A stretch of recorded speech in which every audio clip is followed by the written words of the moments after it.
That night, when lightning carved jagged scars across the sky and thunder shook the breath out of the world, I learned the kind of truth that doesn't whisper, it screams. If you've ever stood in the middle of a storm and felt it tear apart everything you believed about someone you love, then you already know how my story begins. Because the moment he ran toward her, not me, something inside me cracked open like the sky itself. And when he finally turned and saw me standing there, drenched and silent, his face held the one expression I never thought I'd see on him. Fear. The kind of fear people feel when the truth they've been hiding finally steps out of the shadows. My name is Amina, and for 3 years I believed I was married to a man who would never choose pain for me. Rayan was soft-spoken, careful, thoughtful, all the things a woman wants to believe will last. He used to leave notes on my mirror, buy my favorite pastries unasked, wrap his arms around me during cold nights like he was keeping the world from touching me. People envied us. They thought we were a perfect pair, two souls walking the same road with the same heartbeat. And I believed that too, until the road split and he walked down one path without telling me, and I followed the other alone. The change in him didn't arrive all at once. It crept in quietly, like a draft slipping under a closed door. One night he came home late, smelling faintly of floral perfume, a scent too delicate, too unfamiliar, too deliberate for me to ignore. I asked him about it gently, the way wives do when they want truth without confrontation. He chuckled, ruffled my hair, and blamed a coworker who hugged him goodbye. I laughed back. But something inside me tightened. A woman knows when another woman has brushed too close to the man she loves. After that, his phone was always on silent. Face down. Far from my reach. He started working late, almost every evening. He had new deadlines, new projects, new emergencies. But when I cooked his favorite meals, he barely tasted them. When I tried to talk, he was distracted. When I reached for his hand at night, he withdrew, pretending to shift positions. And every morning, he kissed my forehead like an apology he never said aloud. Love makes you blind, but fear sharpens your hearing. I began noticing whispers, women mentioning a new employee, a beautiful woman with bright eyes and a laugh that apparently made half the office forget their wives existed. I brushed it off. I refused to let suspicion grow fangs. I wanted to believe Rayan wouldn't be that man. I wanted to believe I was enough. But belief is dangerous when reality is already unraveling. One rainy evening, I saw her name appear on his phone. Just a notification. Just a simple "Are you coming?" But that was enough to ignite every buried fear. I didn't ask him. I just watched him lie effortlessly when I questioned where he was going. He said he had to check on something at the office because the security alarms had triggered due to the storm. His voice was steady. His eyes, however, were not. He grabbed his keys too fast. He avoided looking at me as he left. And I realized something. The truth was no longer a stranger. It was knocking at the door. When the door shut behind him, the storm outside grew louder. Rain slammed against the windows like fists demanding attention. I stood there shaking, not from the cold, but from a certainty I could no longer ignore. Before I knew it, I was grabbing my own keys, slipping into slippers, not even bothering to change out of my home clothes. My heart raced. My breath tangled. But my steps didn't stop. I followed him, The roads were slick with rain, my car trembling with each gust of wind. My fingers gripped the wheel so tightly that my knuckles turned ghost pale. I kept a safe distance, letting his headlights guide me through the storm like a cruel beacon. He didn't head toward any office. He didn't even take the route toward the city. Instead, he drove up toward the cliffs, a place known for quiet cabins and private getaways. A place meant for lovers who wanted to hide. He parked in front of a small wooden cabin with dim lights glowing through the curtains. My stomach tightened, twisted, burned. The storm seemed to pause around me, as if the world itself was holding its breath. And then, the door opened. She ran to him. The woman whose name I saw. The woman whose perfume lingered on his shirt. The woman who now wrapped her arms around my husband as if he belonged to her. He didn't push her away. He didn't hesitate.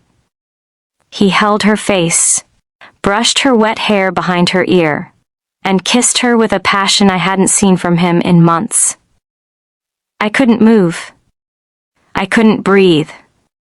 I watched through the downpour, the rain mixing with the tears I didn't even realize were falling. He wasn't confused. He wasn't conflicted. He was comfortable. At home. With her. He left me in the storm. He chose her. Pain is loud in the heart but silent on the outside. I got out of my car slowly, the rain hitting my skin like thousands of cold needles. My feet soaked instantly. My clothes clung to my body. But none of that mattered. I walked toward them without knowing what I would say, without knowing whether I would scream or break or collapse. He didn't notice me at first. He was too busy holding her. But when he finally turned, maybe to lead her inside, maybe to whisper something in her ear, his entire expression vanished the moment he saw me. Shock. Guilt. Panic. They all collided in his eyes. He froze.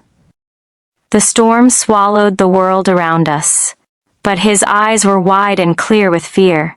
Fear not of losing me, but of being exposed. He dropped his hands from her shoulders. She stepped back in confusion. He opened his mouth to speak, but no words came. I didn't say anything either. There was nothing left to say. The rain poured harder. Thunder crackled above. And in that moment, standing there in the storm he left me for, I realized something. Deeply, painfully true. The woman he ran to could have him. But the woman he ran from would never be me again. And that night, the storm didn't break me. It revealed me some betrayals cut so deep that even months later, you still wake up in the middle of the night hearing the echo of the moment everything fell apart. But here is the strangest thing about healing. Sometimes you don't notice you're doing it until one day the pain feels like a story you survived, not a wound still bleeding. And that is exactly where my second chapter begins. Because the storm that broke me didn't end on that cliff. It followed me into the days and weeks that came after. But so did something else, something stronger than the hurt he gave me. And I didn't realize it until the day I finally stood in front of him again. Not as the woman he betrayed, but as the woman he could never break again. The morning after I watched Rayan kiss another woman, I woke up with a kind of heaviness that made breathing feel like work. My hair still smelled like rain, and my pillow was damp from tears I didn't remember shedding. The world outside was quiet, too quiet, as if even the sky was exhausted from the storm. For a long moment, I just lay there, staring at the ceiling, wondering how someone I loved so deeply could walk toward another woman so easily. He was in the kitchen when I emerged, sitting at the table with his head buried in his hands. The sound of my footsteps made him tense. When he lifted his face, his eyes were red, swollen, terrified. He looked like a man standing in a burned-down house, only now realizing he was the one who struck the match. "Amina," he whispered, and my name cracked in his throat. "Please, please don't leave." He rose from the chair so quickly it scraped the floor. His arms opened instinctively, but I stepped back. He stopped. His chest rose sharply. The breath punched out of him. "I can explain," he said. "There is always an explanation when a lie collapses. Always a story behind the betrayal. Always excuses waiting to be poured out like dirty water." "I don't need an explanation," I replied. My voice surprised me. It was steadier than I felt. I saw everything. His knees buckled. He reached for the back of the chair to steady himself.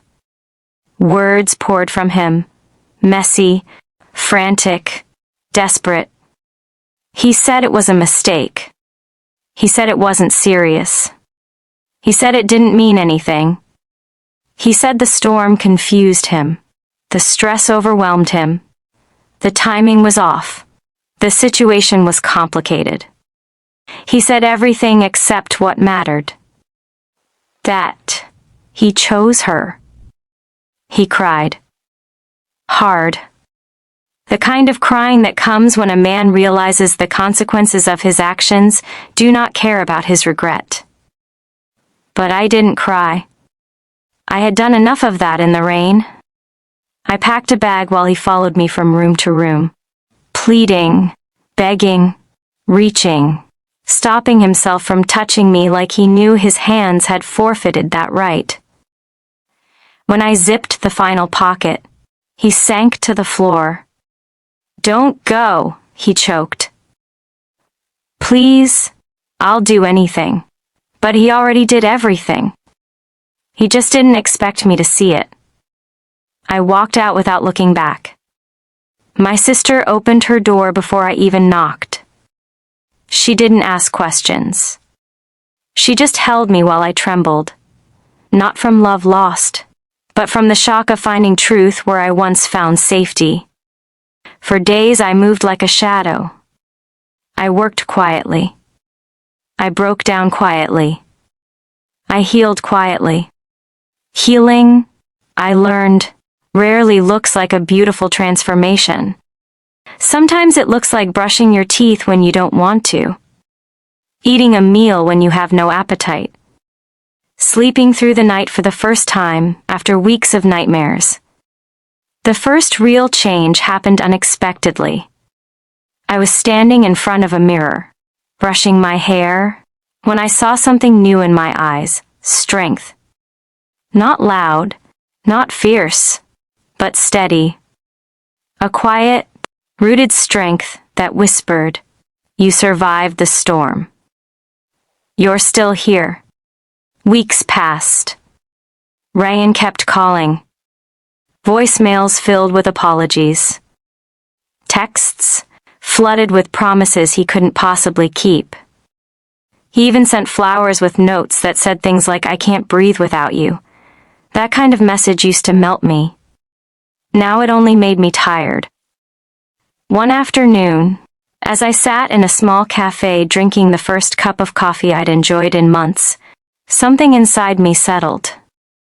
It wasn't a sudden realization. It wasn't a dramatic epiphany.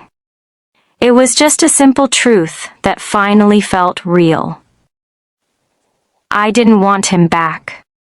I didn't want the man who ran into someone else's arms while I stood alone in the rain. I didn't want the life built on half-truths and emotional leftovers. I wanted myself.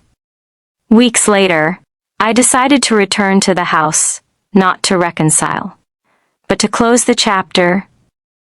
When I walked inside, he was sitting on the couch with a look that told me he had rehearsed every possible speech. He stood the moment he saw me. "You came back," he whispered, hope blooming in his eyes. "No," I said gently. "I came to end it." His hope shattered. The silence between us felt heavy, like the final breath of something dying. When I placed the divorce papers on the table, his hands shook so violently he had to grip the edge of the couch. "Amina, don't do this. Please." His voice cracked open like glass. "I'll go to therapy. I'll cut her off. I'll change. I'll become the man you married again." But the man I married no longer existed. "Rayan," I said softly, "you didn't lose me last night. You lost me long before that. Last night just showed me what I needed to see. He broke. Completely. But I didn't." For the first time, I stood tall not because I was pretending, but because I was finally choosing myself. I signed. He signed. And the weight that lifted from my chest felt like 1,000 storms dissolving at once. Months passed. I went to therapy. I learned to love small things again: sunsets, long walks, quiet mornings. I took a solo trip for the first time in my life, standing on a mountain peak feeling wind brush my face like a blessing. I laughed loudly again. Not the fragile laugh of someone hiding pain, but a real laugh. The kind that fills your lungs and doesn't apologize. I didn't expect to see him again. But life has a way of circling back. One evening, rain began to fall. A heavy, familiar kind of rain. I was driving home when I passed the cliffs. Something made me stop. Maybe closure. Maybe courage. Maybe curiosity about the place where everything ended. I stepped out of the car. The storm greeted me like an old friend. I walked toward the edge where the cabin lights still flickered faintly through the trees. Behind me, a voice whispered my name. I turned. He stood there. Rayan. Soaked. Alone. Smaller than I remembered. The storm behind him looked kinder than the storm inside him. "You're stronger now," he whispered, rain sliding down his face like tears. "I always was," I said. "You just didn't see it." He nodded slowly, as if accepting a truth he wished he'd known earlier. And in that moment, with rain falling all around us, I finally understood something. The storm wasn't what ended me that night. The storm was what set me free. I walked back to my car.